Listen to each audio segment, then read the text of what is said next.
الحمد لله نحمده ونستعينه ونستغفره ونؤمن به ونتوكل عليه ونعوذ بالله من شرور أنفسنا ومن سيئات أعمالنا من يهده الله فلا مضل له ومن يضلله فلا هادي له وأشهد أن لا إله إلا الله وحده لا شريك له وأشهد أن سيدنا ومولانا محمدًا عبده ورسوله أما بعد فقد قال النبي صلى الله عليه وسلم التجار يحشرون يوم القيامة فجارا إلا من اتقى وبر وصدق. التاجر الصدوق الأمين مع النبيين والصديقين والشهداء والصالحين. قال النبي صلى الله عليه وسلم التجار يحشرون يوم القيامة فجارا إلا من اتقى وبر وصدق. آمنت بالله صدق الله مولانا العظيم وصدق رسوله النبي الكريم ونحن على ذلك لمن الشاهدين والشاكرين والحمد لله رب العالمين. میرے واجب الاحترام عزیز سامعین حضرات، گزشتہ تقریباً 3 ہفتوں سے اللہ کے رسول صلی اللہ علیہ وسلم کی سیرت طیبہ، سیرت مطہرہ پر آپ حضرات کے سامنے گفتگو ہو رہی تھی، اور اسی گفتگو کو میں مزید آپ حضرات کے سامنے بیان کرنا چاہوں گا۔ اب تک آپ حضرات کے سامنے اللہ کے رسول صلی اللہ علیہ وسلم کے ولادت کا تذکرہ ہوا، بچپن کے واقعات کا تذکرہ ہوا، اور سفر تجارت کا تذکرہ ہوا۔ اللہ کے رسول صلی اللہ علیہ وسلم کا پہلا سفر تجارت 12 سال کی عمر میں ہوا، اپنے چچا حضرت ابو طالب کے ساتھ، اور اس سفر میں اللہ کے رسول صلی اللہ علیہ وسلم کی ذات اقدس ہے سیدنا صدیق اکبر رضی اللہ تعالی عنہ کی ذات اقدس ہے، حضرت بلال رضی اللہ تعالی عنہ کی ذات اقدس ہے، جو تقریباً عمروں کے اعتبار سے قریب تھے، بچے تھے۔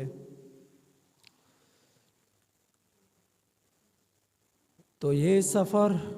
اللہ کے رسول صلی اللہ علیہ وسلم کا 12 سال کی عمر میں ہوا۔ نبی کریم صلی اللہ علیہ وسلم کی ولادت سے لے کر 63 سالہ عمر تک آپ صلی اللہ علیہ وسلم کی زندگی مبارک اسفار سے بھری ہوئی ہے۔ ابھی ہوش نہ سنبھالا تھا، سفر ہوا قبیلہ بنو سعد کی طرف، کچھ ہوش آیا، 6 سال کی عمر ہوئی تو سفر ہوا والدہ ماجدہ کے ساتھ مدینہ سے مکہ کی طرف۔ اور جب تک 12 سال کی عمر کو پہنچتے اس وقت تک والد بھی موجود نہیں، والدہ ماجدہ بھی موجود نہیں، دادا حضرت عبد المطلب بھی موجود نہیں، چچا ہے حضرت ابو طالب وہ موجود ہیں جو کثیر الاولاد اور قلیل المال والے ہیں۔ حالات کی تنگی تھی، پریشانی تھی، سفر پر جانا یہ ضروری تھا، تو تجارت کے غرض سے جب نکلنا کا ارادہ کیا تو اللہ کے رسول صلی اللہ علیہ وسلم بھی ساتھ ہوئے۔ مکمل تفصیل آپ حضرات سن چکے۔ جس وقت اللہ کے رسول صلی اللہ علیہ وسلم کی عمر 14-15 برس ہوئی، اس وقت چونکہ آپ حضرات کے سامنے تفصیل سے یہ بات ہو چکی کہ زمانہ جاہلیت کے اندر عرب کا یہ عالم تھا کہ بسا اوقات ایک ایک پانی کے پیالے پر 100 سال لڑائیاں ہو رہی ہیں، زمین کی حدود پر 50 سال جھگڑے ہو رہے ہیں، جانور کو پانی پلانے پر 20 سال جھگڑے ہو رہے ہیں، قتل و قتال کا عالم تھا۔ تو جب 14-15 سال عمر ہوئی اس وقت حرب فجار کا واقعہ پیش آیا، وہ بھی آپ حضرات کے سامنے بیان ہوا۔ حرب کہتے ہیں لڑائی کو، جنگ کو، فجار کہتے ہیں گناہ کو۔ تو یہ جنگ ایسی تھی جو فسق اور گناہ پر مشتمل تھی، اور یہ جنگ ہوئی قبیلہ قریش اور قبیلہ قیس، جو عرب کے 2 قبیلے ہیں، ان 2 قبائل کے درمیان لڑائی ہوئی، اور یہ لڑائیاں بہت مرتبہ ہوئی۔ جس وقت عمر مبارک 14-15 سال ہوئی تو اس وقت نبی کریم صلی اللہ علیہ وسلم اپنے چچا زبیر بن عبد المطلب کے ساتھ اس جنگ میں شریک ہوئے، لیکن چونکہ نبی جھگڑوں سے، جو گناہ پر جھگڑے ہوں، جو فسق پر جھگڑے ہوں، اللہ رب العزت اپنے پیغمبروں کی حفاظت فرماتا ہے۔ نبی کریم صلی اللہ علیہ وسلم اس جنگ میں تشریف ضرور لے کر گئے، لیکن کسی کو قتل نہیں کیا، کسی کو مارا نہیں۔ ہاں، اللہ کے رسول صلی اللہ علیہ وسلم نے فرمایا اتنا ضرور تھا کہ میں اپنے چچا تایا جو کہ حضرت عبداللہ جو نبی کریم صلی اللہ علیہ وسلم کے والد ہیں ان سے بڑے ہیں، عمر میں بڑے بھائی تھے حضرت زبیر بن عبد المطلب، انہیں تیر پکڑاتے، تیر ضرور پکڑایا، لیکن خود کسی کافر کے لیے تیر چلایا نہیں، کسی کافر کے لیے، کسی دشمن کے لیے تلوار چلائی نہیں۔ اس زمانہ میں جو جاہلیت کا زمانہ تھا، اور اس جنگ میں جو فسق، گناہ، جھگڑے، بے بنیاد جھگڑے پر جو جنگ ہو رہی ہے، اس میں اللہ کے رسول صلی اللہ علیہ وسلم نے ہتھیار نہیں اٹھائے۔ اور ایسی بات نہ تھی کہ اللہ کے رسول صلی اللہ علیہ وسلم کو تیر چلانا نہیں آتا تھا۔ نبی کریم صلی اللہ علیہ وسلم جس وقت تک 14-15 سال کی عمر کو پہنچے، اس وقت تک غضب کے تیراکی تھے، تیرنا جانتے تھے۔ اس وقت تک غضب کے تیر انداز تھے، تیر چلانا جانتے تھے۔ اس وقت غضب کے تلوار باز تھے، تلوار چلانا جانتے تھے۔ اللہ رب العزت نے اپنے حبیب کی اس عمر کے اندر عرب کے لوگ جسے خوبیاں سمجھتے ہیں، ان خوبیوں میں اللہ کے رسول صلی اللہ علیہ وسلم کو اللہ جل جلالہ نے مہارت اور کمال عطا فرما دیا کہ جن چیزوں میں مہارتیں حاصل کرنے میں چاہے وہ تلوار بازی کے اعتبار سے ہو، چاہے وہ تیر اندازی کے اعتبار سے ہو، چاہے وہ تیراکی کے اعتبار سے ہو، چاہے وہ گھوڑ سواری کے اعتبار سے ہو، اللہ یہ خوبیاں عرب بڑا فخر محسوس کرتے تھے جن کے اندر یہ کمالات آ جایا کرتے، یہ خوبیاں آ جایا کرتی، تو اللہ کا رسول صلی اللہ علیہ وسلم 14-15 برس کی عمر میں یہ سب چیزیں سیکھ چکے تھے۔ لیکن وہ جنگ جو گناہ پر تھی قریش اور قیس کے درمیان، اب قیس بھی عرب کا قبیلہ، قریش بھی عرب کا قبیلہ، قریش بھی اپنے، قیس بھی اپنے، سب اپنے یعنی کہ لوگ ہیں، اور یہ آپس میں جھگڑا کر رہے، آپس میں لڑ رہے، آپس میں قتال کر رہے، تو اللہ کے رسول صلی اللہ علیہ وسلم اس جنگ میں تشریف ضرور لے گئے، لیکن کسی کے لیے تیر نہیں چلایا، کسی کے لیے تلوار نہیں چلائی، کسی کے لیے نیزہ نہیں چلایا، کسی پر تیر نہیں چھوڑا، بلکہ اتنا ضرور آتا ہے کہ اپنے تایا جان کو تیر پکڑایا۔ لیکن جب یہ جنگ ختم ہوئی، واپس لوٹے، اللہ کے رسول صلی اللہ علیہ وسلم کا دل پریشان، غمگین، کہ آخر اپنے ہی لوگ ایک دوسرے کو مارنے کے لیے، ذبح کرنے کے لیے کیوں ایک دوسرے کے لیے کوششوں میں سرگرداں ہیں؟ اپنے ہی لوگ، کیا ہی اچھا ہو ان میں اتحاد پیدا ہو جائے، ان میں جو ہے وحدانیہ، ان میں اتحاد پیدا ہو جائے، جوڑ پیدا ہو جائے، اتفاق لوٹ آئے، اختلاف ختم ہو جائے، انتشار ختم ہو جائے، کیا ہی اچھا ہو۔ اللہ کے رسول صلی اللہ علیہ وسلم کے دل میں یہ تڑپ تھی، لیکن پھر اللہ رب العزت نے آپ کے اس غم کو، اس تکلیف کو دور کیا حلف الفضول کے ذریعے سے۔ یہ حلف الفضول وہ معاہدہ ہے جو قیس اور قریش اور عرب کے تمام قبائل کے درمیان ہوا، عرب کے ان قبائل کے درمیان ہوا جو مکۃ المکرمہ کی سرزمین کے ارد گرد آباد تھے، اور یہ معاہدہ ہوا۔ نبی کریم صلی اللہ علیہ وسلم کو اس معاہدے میں حضرت عبداللہ بن جدعان، یہ اس وقت مسلمان چونکہ نہیں تھے، اور آپ صلی اللہ علیہ وسلم کو اس وقت جو ہے نبوت بھی نہیں ملی تھی، ابھی 14-15 سال کی عمر ہے، اور یہ عبداللہ جو ہے حضرت خدیجہ الکبریٰ رضی اللہ تعالی عنہ کے قریبی رشتہ دار تھے، تو ان کے گھر کے اندر یہ معاہدہ ہوا، ان کے گھر کے اندر یہ معاہدہ ہوا، اور اس کو حلف کا معنی کیا ہے؟ معاہدہ، قسم کے لیے لفظ استعمال ہوتا ہے، اور فضول فضل سے ہے۔ اصل میں اس معاہدے میں جو وڈیرے لوگ تھے، جو سردار لوگ تھے، جو چودھری لوگ تھے، جو اس معاہدے میں پیش تھے، وہ 3 لوگ تھے جن کا نام فضل سے شروع ہوتا تھا، جن کا نام فضل سے شروع ہوتا تھا، اس وجہ سے اس معاہدے کو حلف الفضول کا نام دیا گیا۔ فضول فضل سے ہے، چونکہ وہ اس معاہدے میں 3 قبیلے کے چودھری لوگ، وڈیرے لوگ، تینوں کا نام فضل سے شروع ہوتا تھا، تو وہ اس معاہدے کی شکیں طے ہوئی، اور معاہدہ میں 4 باتیں آپس میں متفقہ طور پر سر انجام پائی گئی، اور وہ 4 باتیں کیا تھی؟ کہ عرب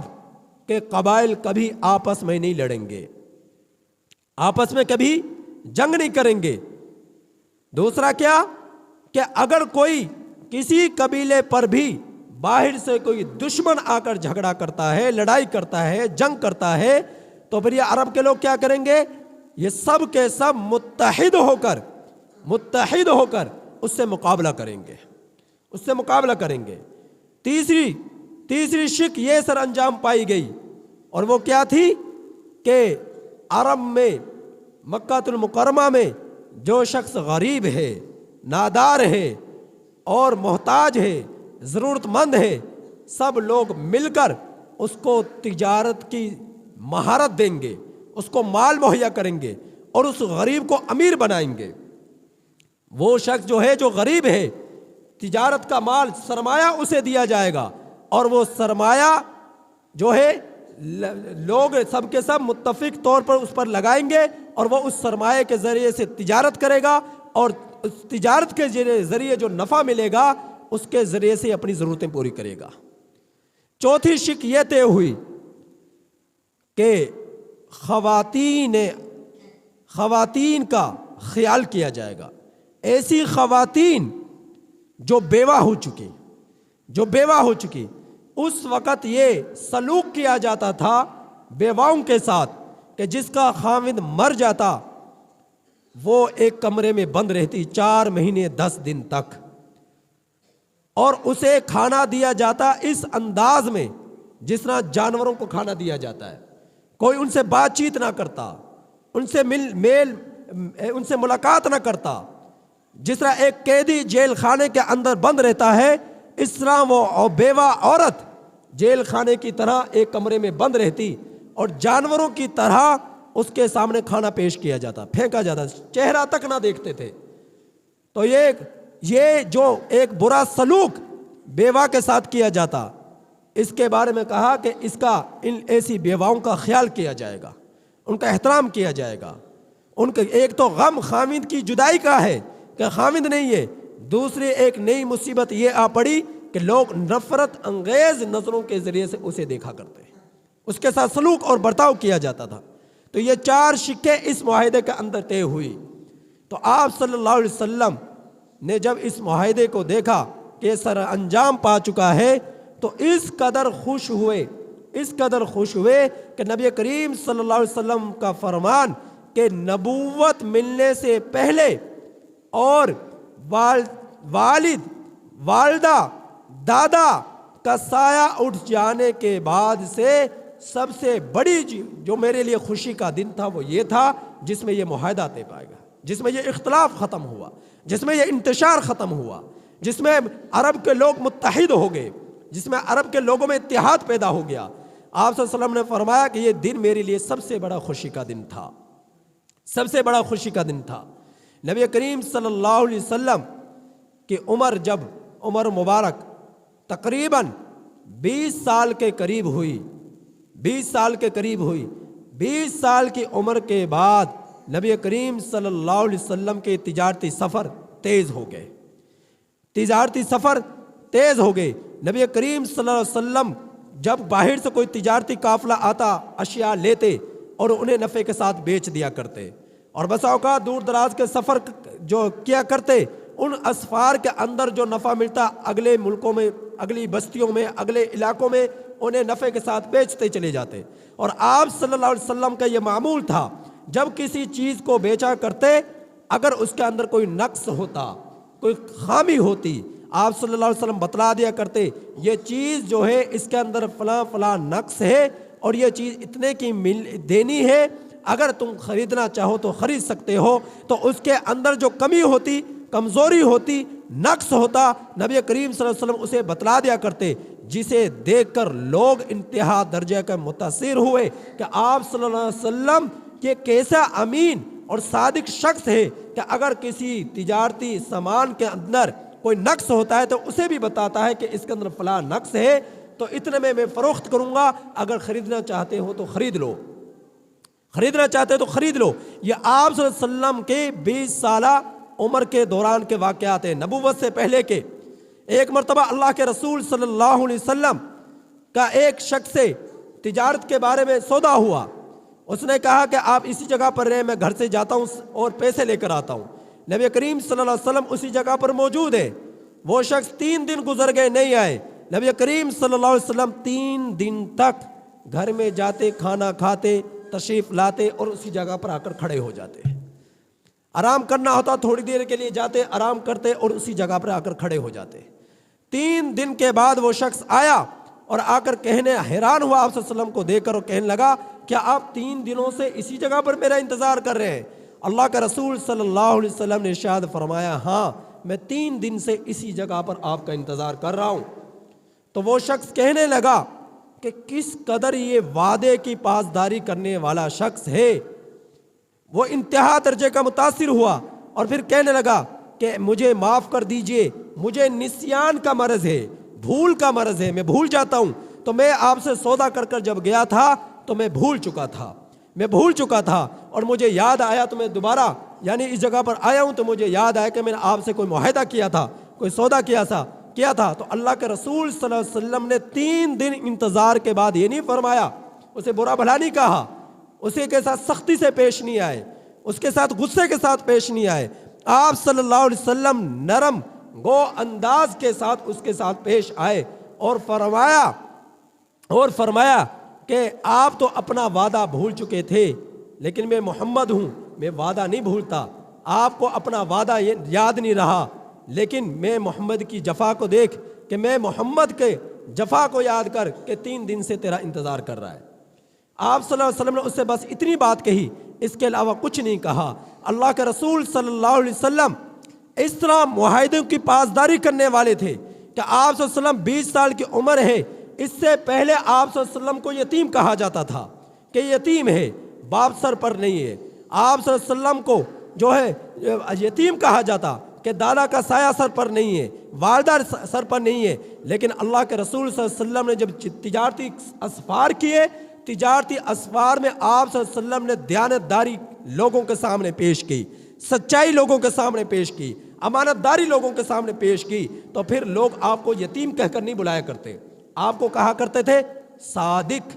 آپ کو کہا کرتے تھے امین، آپ کو کہا کرتے تھے دیانتدار، آپ کو کہا کرتے تھے امانت دار۔ یہ القابات کے ساتھ اللہ کے رسول صلی اللہ علیہ وسلم کو لوگ القابات کے ساتھ بلایا کرتے تھے، پکارا کرتے تھے اور اپنی امانتیں آپ صلی اللہ علیہ وسلم کے پاس رکھوایا کرتے تھے۔ تو یہ آپ صلی اللہ علیہ وسلم کی عمر 20-21 سالہ کا معمول تھا جب آپ صلی اللہ علیہ وسلم کے یہ چرچے امانت داری کے، دیانت داری کے اور جو ہے تجارت صاف شفاف کے کہ اس قدر صاف شفاف انداز میں اس کی تجارت ہوتی ہے، تو یہ تجارت کے چرچوں کے بارے میں حضرت خدیجہ الکبریٰ رضی اللہ تعالیٰ عنہ کو بھی معلوم ہوا۔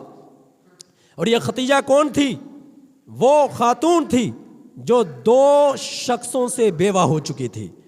یعنی ایک شخص سے نکاح کیا، فوت ہو گیا، دوسرے شخص سے نکاح کیا، فوت ہو گیا، اور یہ ایسی خاتون تھی کہ عمر کے 40 سال کے عمر میں پہنچ چکی تھی، اور اب چونکہ بیوہ ہو چکی تھی، عمر بھی زیادہ تھی، اور ایسی عمر میں انہیں ایک سہارے کی ضرورت تھی، ایک صادق اور امانت دار شخص کی ضرورت تھی۔ اللہ رب العزت نے انہیں مال سے، دولت سے، سرمایے سے انتہا درجے کا نوازا تھا، لیکن انہیں کوئی مخلص لوگ نہیں مل رہے تھے، جسے بھی اپنا تجارت کا سامان دیتی کہ جا کر میرے اس تجارت کے سامان کو لو اور اس سے تجارت کرو، نفع جو ملے گا وہ نصف ہوگا۔ جب بھی کسی کو دیتی تو وہ اس میں دھوکہ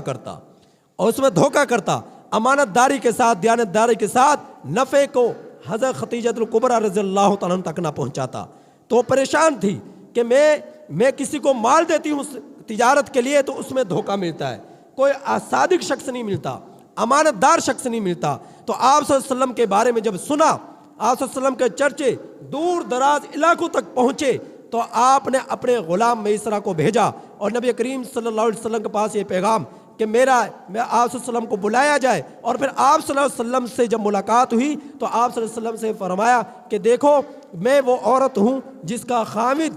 2 خامدوں سے بیوہ ہوں، 2 خامدوں سے میں بیوہ ہوں، لیکن میں کسی کو بھی اپنی تجارت کا لیے مال دیتی ہوں تو میرے ساتھ دھوکہ کرتا ہے، دغا کرتا ہے۔ تو میں نے آپ کے امانت کے، دیانت کے چرچے سنے ہیں، میں چاہتی ہوں کہ آپ میرا سرمایہ لو، میرا مال لو اور اس سے تجارت کرو، تجارت میں جو نفع ہوگا نصف آپ کا ہوگا، نصف میرا ہوگا۔ اور آپ صلی اللہ علیہ وسلم کے چونکہ آپ صلی اللہ علیہ وسلم کے معجزات، آپ صلی اللہ علیہ وسلم کے معجزات کے چرچے بھی دور تک پھیل چکے تھے، تو اپنے غلام میسرہ کو ساتھ کر دیا کہ دیکھیں تو صحیح کہ اس کے یہ کم وقت کے اندر بہت سارا نفع لے کر آتا ہے، کم وقت کے اندر تھوڑے مال کے ذریعے زیادہ نفع لے کر آتا ہے۔ آخر اس کے اندر خوبیاں کیا ہیں؟ اپنے غلام میسرہ کو اسی مقصد کے تحت ساتھ کیا۔ اب یہ غلام میسرہ نبی کریم صلی اللہ علیہ وسلم کے ساتھ گیا، جب تجارت سے نفع مل کر واپس لوٹے تو پھر اس غلام میسرہ نے حضرت خدیجہ الکبریٰ رضی اللہ تعالیٰ عنہ کو بتلایا کہ میں نے اس شخص میں عجیب و غریب کمالات دیکھے، ایسے کمالات دیکھے کہ یہ جا رہا ہے کہ اس سے پہلے جب بھی میں نے سفر کیے مجھے سفر کی مشقت تھکان محسوس ہوتی تھی، لیکن میں نے جب اب ان کے ساتھ سفر کیا مجھے تھکان محسوس نہیں ہوئی، مجھے مشقت محسوس نہیں ہوئی۔ اور میں نے دیکھا یہ جا رہا ہے، اس کو اوپر آسمان سے ایک بادل کی جو ہے ٹکڑی جو ہے، بادل کا جو ہے حصہ جو ہے اس کو پر سایہ کر رہا ہے۔ یہ جو رکتا ہے وہ بادل کا سایہ رکتا ہے، یہ چلتا ہے بادل اس کے ساتھ چلتا ہے، اس کو پر سایہ کرتا ہے۔ اور میں نے دیکھا راستے میں جتنے درخت آئے جھک جھک کر اس کو سلام کر رہے ہیں۔ اور میں نے دیکھا کہ پہاڑوں کے درمیان سے جب گزر ہو رہا ہے پہاڑوں سے آواز آ رہی ہے، السلام علیکہ یا محمد، السلام علیکہ یا محمد، السلام علیکہ یا محمد صلی اللہ علیہ وسلم۔ تو پہاڑوں سے یہ آوازیں آ رہی ہیں، تو عجیب و غریب یہ شخص ہے، اس کے عجیب و غریب یہ کمالات تھے۔ حضرت ختیجہ کو بتلاتے ہوئے فرماتا ہے، کہتا ہے کہ جب ہم شام کے قریب پہنچے، شام میں جس جگہ پر ہم نے پڑاؤ ڈالا وہاں ہماری ایک راہب سے ملاقات ہوئی، اور اس راہب کا نام تھا نستورہ۔ پہلا راہب کا نام تھا جو پہلی ملاقات تھی اس کا نام تھا جرجیس، اور اس راہب کا نام ہے نستورہ۔ تو یہ نستورہ راہب سے جب ملاقات ہوئی تو نستورہ راہب کے مکان کے سامنے پڑاؤ ڈالا اللہ کے رسول صلی اللہ علیہ وسلم نے، اور وہاں پر جا کر پھر ہم کلام ہوئے، گفتگو ہوئی۔ تو میں یہ اگلی بات انشاءاللہ آئندہ جمعے بیان کروں گا آگے کیا ہوا۔ اللہ تعالی ہم سب کو عمل کی توفیق عطا فرمائے۔